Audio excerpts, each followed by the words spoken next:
Now guys, tuturuan ko kayo kung paano mag-adjust ng handbrake ng Toyota Corolla 2E engine.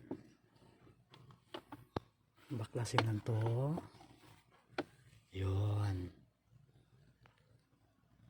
May dalawang tornilyo diyan. So, kuha tayo ng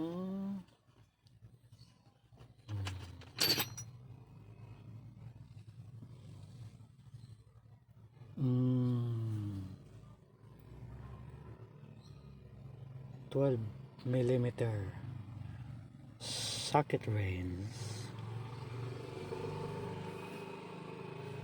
Okay.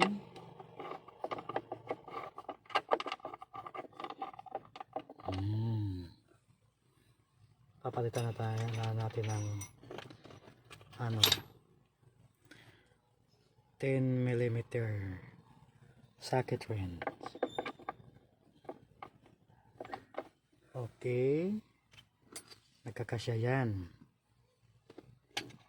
Tapos tatanggalin na natin ang tornilyo.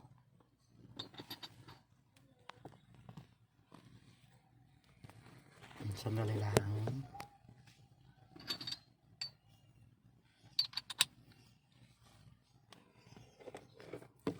Okay, yun. Hindi kasya, papalitan natin.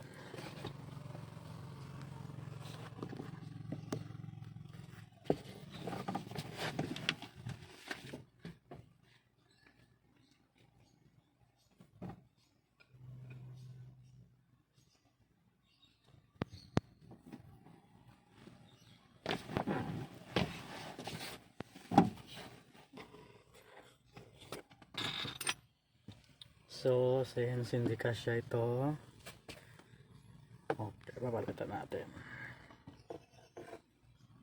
Paano magtanggal? Press lang natin. Okay. Tapos,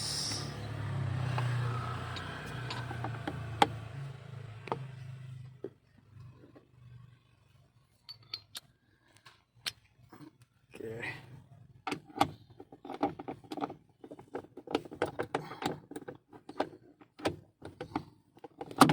Yun. Okay.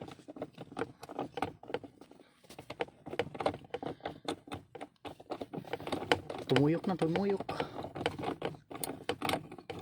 Tumuyok na ang tornilyo. Okay.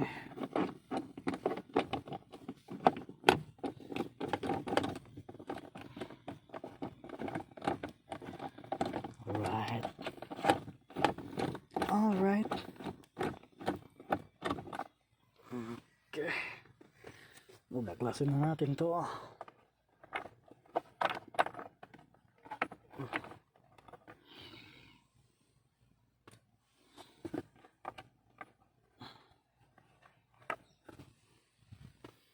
Yung natin yung handbrake natin masyadong mataas.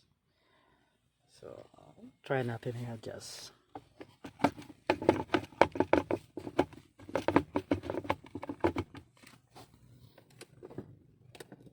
Okay.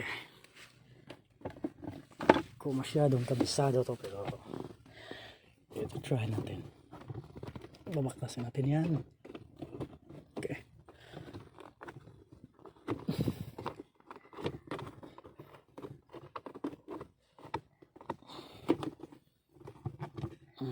Okay.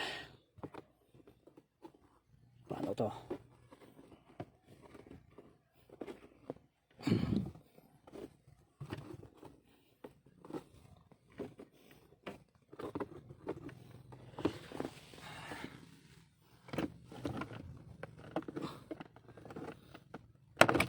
Okay. Baklas natin yan.